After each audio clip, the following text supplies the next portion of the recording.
मुफ्ती अब्दुल कवी के हवाले से जैसे कि मैंने आपको कहा कि आपके साथ एक खबर शेयर करूंगी जिनकी हाल ही में दोबारा आपको पता है कि हरीम शाह के साथ वीडियो वायरल हुई थी। मेरे प्रोग्राम में हरीम शाह और मुफ्ती अब्दुल कवी आमने सामने भी आए थे और मुफ्ती अब्दुल कवी की जो हरकत हैं इनके हवाले से उनके ख़ानदान का जो रद्द अमल है वो सामने आ गया और आना भी था, जाहिर बात है। उनके ख़ानदान वालों का क्या कहना है कि जी हमारा ख़ानदान इज़्ज़त वाला ख़ानदान है और हमारा ख़ानदान मसले की गिरोहबंदी से हटकर खिदमत करता रहा है। आज हम मुफ्ती कवी से मुफ्ती का लफ्ज़ वापस ले रहे हैं। आज से मुफ्ती कवी को मुफ्ती ना कहा जाए।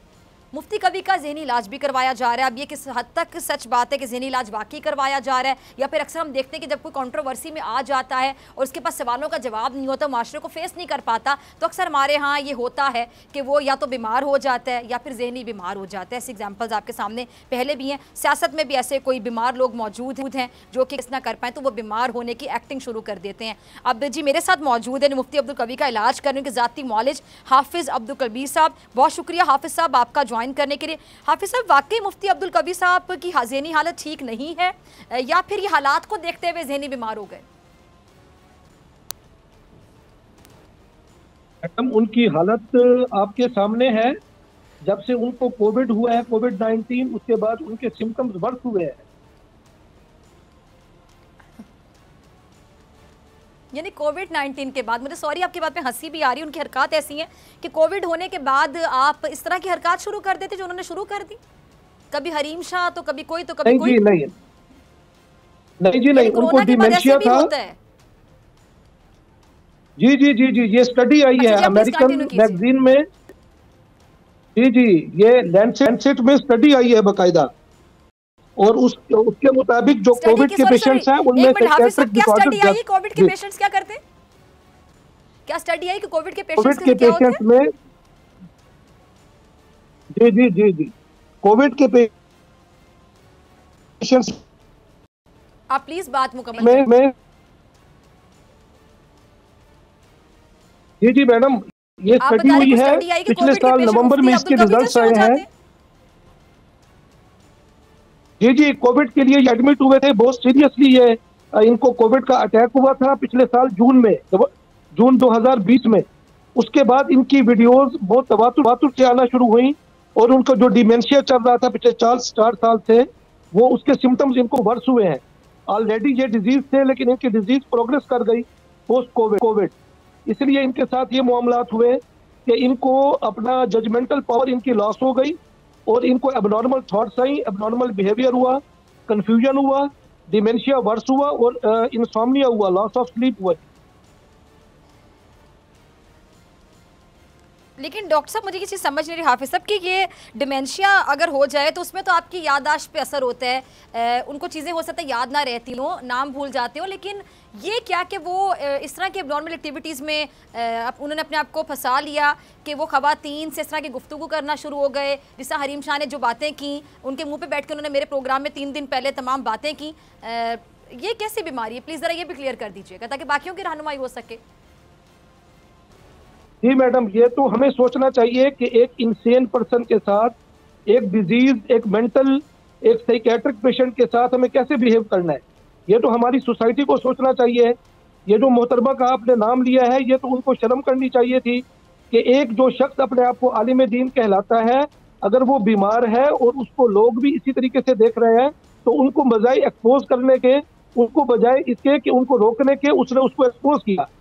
हालांकि वो ऑलरेडी बीमार थे और उनको हमने मना किया हुआ था घर से निकलने से। अच्छा, वैसे हाफिज साहब, सॉरी मैं आपकी बात काट रही हूँ, मुझे ये समझ नहीं, जारी बात है हमारा तो काम है सवाल उठाना और हम देखते हुए फिर सवाल उठाएंगे। अब वीडियोस अगर आप देखते हैं उसमें तो मुफ्ती साहब बड़े एक्टिव नजर आते हैं, बल्कि नॉर्मल से भी ज्यादा नॉर्मल नजर आते हैं, उसमें तो बीमार नजर नहीं आते हैं। और आप देखिए डिमेंशिया में क्या होता है, आपको चीजें याद नहीं रहती हैं, आपके ठीक है बिहेवियर पे असरात होते हैं। लेकिन डिमेंशिया का जो पेशेंट है वो हरीम से बाकायदा लड़ाई करे कि ऐसा नहीं हुआ था, ऐसा हुआ था, ऐसा। इसका मतलब है कि हम ये भी कह सकते हैं किसी हद तक हरीम शाह सच्ची बात कर रही हैं कि हरीम से सारी बातें करने के बाद इनको भूल जाती हैं। नहीं मैडम, ये डिमेंशिया के बाद हाइपोमेनिया में चले गए। हाइपोमेनिया में ये होता है कि एलिवेटेड मूड होता है, एलिवेटेड डिजायर्स होती हैं और अनड्यू बिहेवियर, इनअप्रोप्रिएट एटीट्यूड हो जाता है। ये डिप्रेशन की अपोजिट फॉर्म है।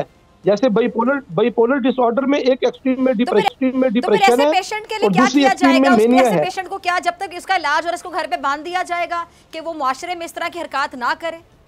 जी बिल्कुल मैडम, बिल्कुल आप ठीक कह रही हैं। इनको आइसोलेट कर दिया गया है, इनके मोबाइल फोन इनसे ले लिए गए हैं और टिल इनकी ट्रीटमेंट पूरी ना हो इनको डिस्कनेक्ट कर दिया गया हर किस्म के ताल्लुकात के साथ।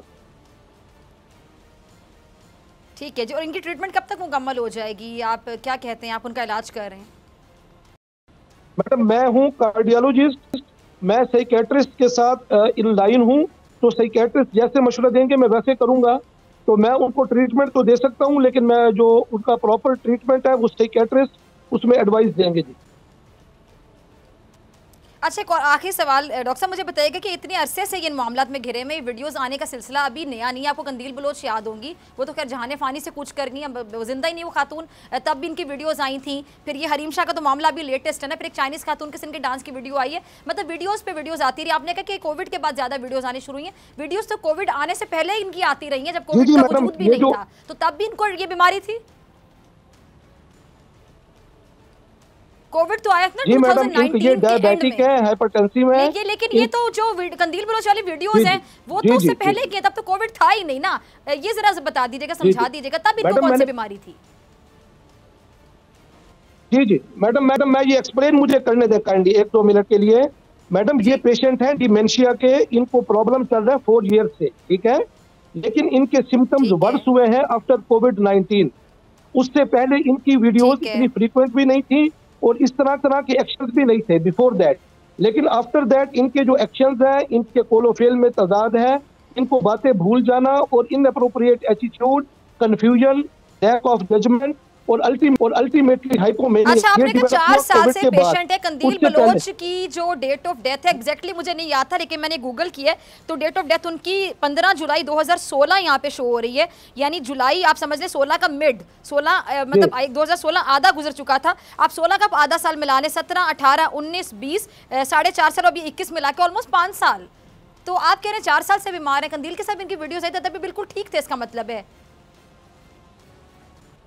नहीं जी मैडम इनको डिजीज स्टार्ट हुई है 4-5 साल पहले, जब इनको इस्केमिक हार्ट डिजीज और डायबिटीज बोला ना। आप कंदील का मामला तो खुद 5 साल से पुराना है, तो आप 5 साल कह रहे हैं। इस तरह बता दें 4 साल से बीमार है, 5 साल से बीमार है, 6 साल से बीमार है? मैडम ये एग्जैक्ट डेट तो नहीं बता सकते, लेकिन जब से इनको जो डायबिटिक पेशेंट्स होते हैं इनमें डिमेंशिया अर्ली स्टार्ट हो जाता है। नॉर्मल पेशेंट्स में 60 के बाद होता है, इनकी एज तकरीबन 65 हो चुकी है। तो ये 4-5 किस तरह की बीमारी की लड़कियों से राब्ते करते हैं, उनके साथ वीडियोस बनाते हैं, अखलाकियात से गिरी हुई हरकतें करते हैं, मुफ्ती इनके नाम के साथ आता है। वैसे चले आपने मेरी भी इन्फॉर्मेशन में इजाफा किया, नाजरीन की इन्फॉर्मेशन में इजाफा किया कि इस तरह के पेशेंट्स भी हमारे पाकिस्तान में पाए जाते हैं। सब्सक्राइब करें और बेल दबाएं ताकि कोई खबर रह न जाए।